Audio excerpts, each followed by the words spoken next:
शाम के वक्त उल्लू नींद से जागल ही रहे कि ओकरा के कुछो दिखाई देलस। आप सब लोगन के यहाँ आवे खातिर धन्यवाद।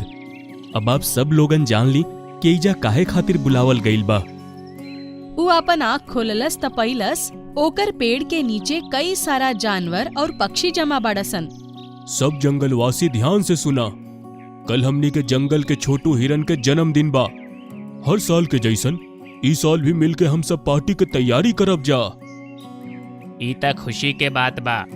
त ठीक बा ना, हम सब सुबह होते तालाब के किनारे जमा हो खब जा और पार्टी के तैयारी करके सेलिब्रेशन शुरू करब जा।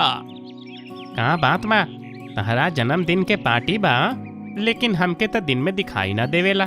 पार्टी अगर रात के रही त हम भी आ जाती। ना, ऐसा नहीं कर सकत जा। हमनी के इंसान ना जंगली जानवर हई। हम तारा चलते रात में पार्टी नहीं रख सकत। पार्टी त दिन में ही होई।